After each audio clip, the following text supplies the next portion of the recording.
Monetary.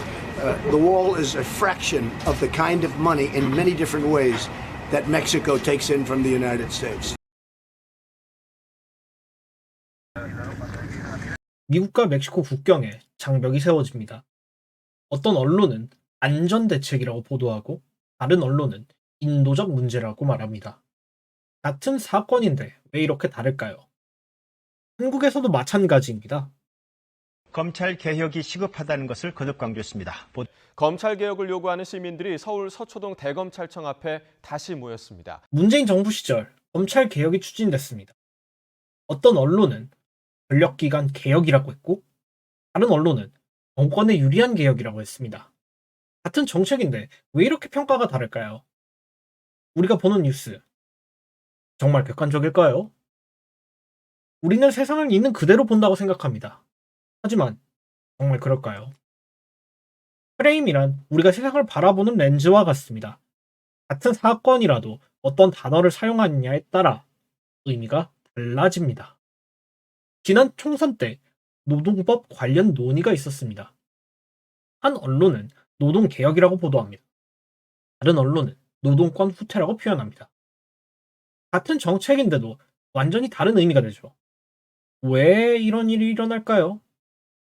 사실 인간은 정보를 있는 그대로 받아들이는 것이 아니라 특정한 시각에서 해석하는 경향이 있기 때문입니다.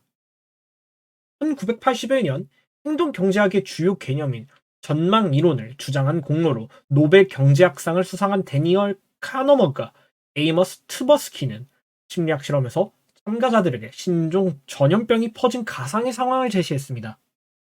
총 600명이 감염되었고 두 가지 치료 프로그램 중 하나를 선택해야 했습니다. 첫 번째 그룹에는 다음과 같은 선택지가 주어졌습니다. A 프로그램 200명이 확실히 생존합니다. B 프로그램 600명 모두가 생존할 확률이 3분의 1, 전원 사망할 확률이 3분의 2.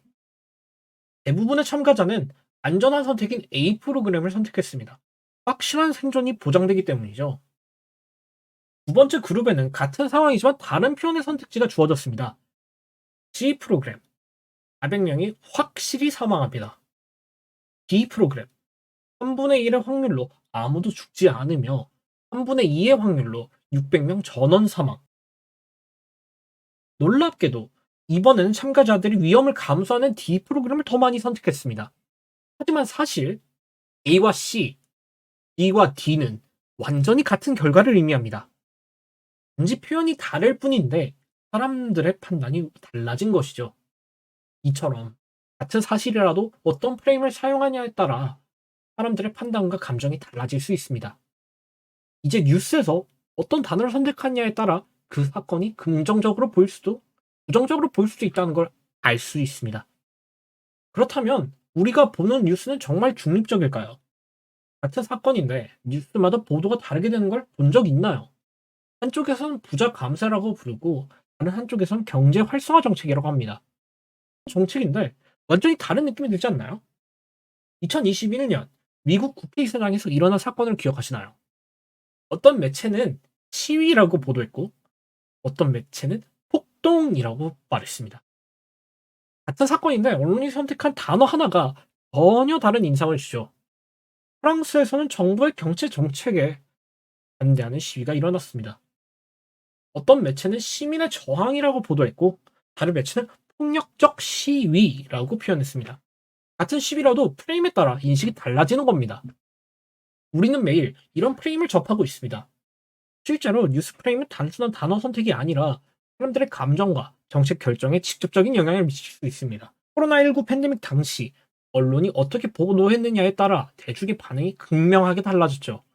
한 연구에 따르면 코로나19 확산 당시 언론이 방역 실패라는 표현을 사용했을 때 대중의 분노 지수가 급격히 상승했습니다. 반면 같은 상황에서도 방역 조치 강화라는 표현을 사용했을 때 정보 신뢰도가 유지되거나 오히려 증가했죠. 즉 같은 사건이라도 뉴스가 어떤 감정적 프레임을 씌우냐에 따라 국민들의 반응이 완전히 달라질 수 있습니다. 여론이 조작되는 방식, 이제 조금 감이 오시나요? 이렇듯이 언론이 여론을 움직이는데 강력한 영향을 미친다면 정치권에서는 이 프레임을 어떻게 활용할까요? 언론만 프레임을 사용하는 것이 아닙니다. 정치인들은 프레임을 이용해 여론을 형성하고 선거 전략을 세웁니다. 팬데믹은 단순한 보건 위기가 아니었습니다. 코로나19는 정치적 논쟁의 중심이 되었고 정치인들은 이를 적극적으로 활용했습니다. 어떤 정부는 강력한 방역 조치를 국민 보호라고 표현했고 반대 진영에서는 이를 자유침해라고 비판했습니다. 같은 정책인데 어떤 프레임을 씌우냐에 따라 국민의 반응이 극명하게 달라졌습니다. 백신 접종 정책에서도 같은 현상이 나타났습니다. 한쪽에서는 집단 면역을 위한 필수 조치라고 말했고 다른 쪽에서는 정부의 강제 개입이라며 반발했습니다. 프레임이 정책을 둘러싼 정치적 논쟁을 만들어낸 것이죠. 2020년 미국 대선에서도 코로나19 방역 정책을 둘러싼 프레임 전쟁이 벌어졌습니다. 도널드 트럼프 대통령은 바이든 후보를 극단적 봉쇄 정책을 밀어붙이는 인물이라고 공격했습니다. 반면 조 바이든 후보는 트럼프 정부가 방역 실패로 국민을 위험에 빠뜨렸다고 주장했죠. 결국 국민들은 자유침해 vs 국민 보호라는 프레임 속에서 후보를 평가하게 되었습니다. 비슷한 일이 한국에서도 있었습니다. 2022년 대선에서 이재명 후보는 정부의 강력한 방역 조치를 국민 보호라고 강조하며 과학적 방역이 최우선이어야 한다고 주장했습니다. 반면 윤석열 후보는 방역 조치가 소상공인과 자영업자의 생존권을 위협한다고 비판했습니다. 결국 국민들은 공공의 안전 vs 자유침해라는 프레임 속에서 후보를 평가하게 되었습니다.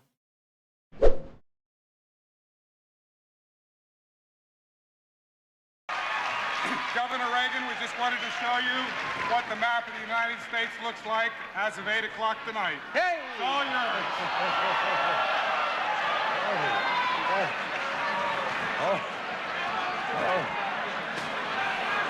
All right.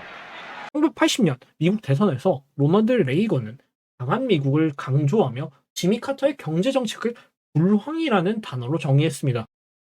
그 결과 대중은 카터 정부를 실패한 경제 정책으로 기억하게 되었고 선거 결과는 압도적인 차이로 레이건이 승리하게 되었습니다. 한국에서도 프레임 전쟁은 치열합니다. 2007년 대선에서 특정 후보는 자신의 경제 대통령으로 차별화하며 상대 후보의 정책을 성장 불균형으로 정의했습니다. 그 결과 국민들은 경제 성장 vs 양극화 심화라는 프레임 속에서 후보를 평가하게 되었습니다. 이제 보셨듯이 프레임은 단순한 언어가 아닙니다. 이것은 강력한 무기이며 대중을 움직이는 도구입니다. And we will make America great again. God bless you and good night. I love you. 그렇다면 우리는 이 프레임 전쟁 속에서 어떤 선택을 해야 할까요? 뉴스, SNS, 정치 연설. 우리는 매일 수많은 정보 속에서 살아갑니다. 그런데 이 정보들은 정말 객관적일까요? 프레임의 영향을 줄이려면 어떻게 해야 할까요? 지금부터 5가지 핵심 방법을 알려드립니다. 하나의 뉴스만 보지 말고 반대되는 시각의 뉴스도 비교해보세요. 같은 사건이라도 다른 표현을 쓰고 있다는 것을 깨닫게 될 것입니다. 충격, 분노, 경악 같은 단어를 보면 이 뉴스가 감정을 조작하려는 건 아닌지 의심해보세요. 객관적인 정보보다는 감정을 먼저 자극하려는 기사일 가능성이 큽니다. 통계와 데이터도 프레임의 영향을 받습니다. 예를 들어 실업률 10% 증가라는 기사를 보면 전체 맥락 없이 숫자만 부풀린 것은 아닌지 따져봐야 합니다. 공식 자료를 직접 확인하는 습관을 지니세요. 정치인의 말이나 언론 보도를 볼 때 어떤 표현이 중립적인지 스스로 판단해 보세요. 사회 안전망 확충과 복지 부담 증가는 같은 정책을 다르게 포장한 것일 뿐입니다. 무엇보다도 중요한 것은 우리가 프레임을 인식하고 스스로 판단하는 능력을 기르는 것입니다. 어떤 정보든 의심하고 한 걸음 물러서서 생각해 보세요. 당신이 보는 뉴스는 정말 당신의 생각입니까? 아니면 누군가 설정한 프레임입니까? 프레임은 세상을 설명하는 도구입니다. 하지만 그 도구에 속박될 필요는 없습니다. 중요한 건 여러분이 스스로 판단할 수 있는가입니다. 지금부터라도 뉴스를 볼 때 한 걸음 물러서서 게임을 의심해 보는 습관을 지녀보세요.